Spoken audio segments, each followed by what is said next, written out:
Hey, and welcome to day 11. Today is October 11th, and one thing that I've been thinking about with my recovery is trying to figure out what I want.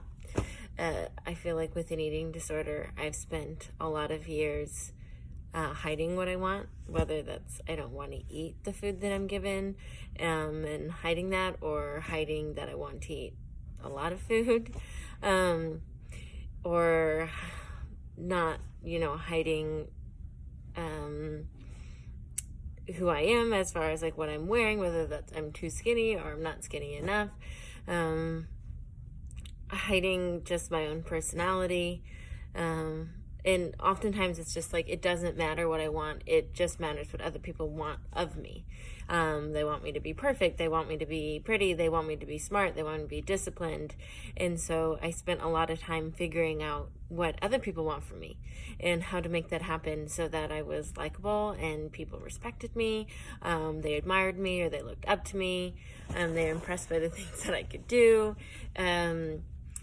I didn't want to be a pain, so I just never really worked to foster what I wanted. And then on top of it, growing up in a Christian home, in that more patriarchal, hierarchical society, where it didn't matter what I wanted, what it mattered what my dad wanted, and he decided and he led us. And it wasn't about growing up as a woman and to advocate for themselves, but growing up and getting married and making yourself a good wife. And so when I got married super young, I also didn't learn to do what I wanted. I was super supportive of my spouse and what he wanted, a career in medicine, and being with him through med school and moving there, and then being with him through the military, and then being with him through residency. And what I wanted was always on the back burner. It wasn't as relevant. It didn't make as much of a difference because he was the one that's going to be making money. And I never really paused to think about what I wanted. And that never seemed weird to me, because since I was 17, I had realized or decided some way mentally that what I wanted wasn't good, or was harmful, or wasn't important. So it was better just to figure out what other people wanted of me and want that. And then getting divorced, and when I went to recovery when I was 25, that was like the first time that I really stopped to ask myself, like, what do I want? Do I want to be in this marriage? Do I want to be in this career? Like, who do I want to be?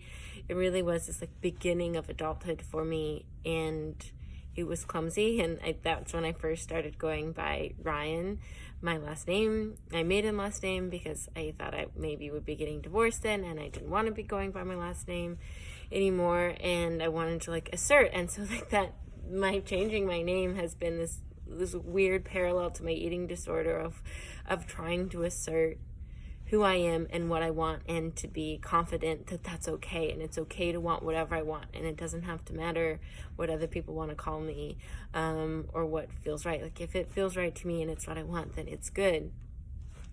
But damn, it's so hard to like actually figure that out and be strong and be confident in. And even now, since moving back home to Washington, I started going by Rye, and people ask me, like, what do you want to be called? And really, like, I like my first name, Sarah. My last name, Ryan, is great. I like Rye, and I don't really care, I think. And so I say, like, it doesn't matter, like, any of those names, you can call me anything. But really, if I had to choose, like, I do want to be called Rye. And I just don't really have a really strong reason why, other than I just do, and I identify with it, and it's like an image or the personality of the person, this nutshell under my eating disorder, this like layer of me I haven't quite accessed, even at 31, that I'm trying to get to, that's really genuine and authentic, and doesn't care and isn't motivated to do things because other people want me to do them, but I'm motivated because it's truly what I want for myself. And whether that's the career that I have, or the relationship that I'm in, or where I live, or what I call myself or ask other people to call me, I'm still working a lot, trying to figure out how to have my voice.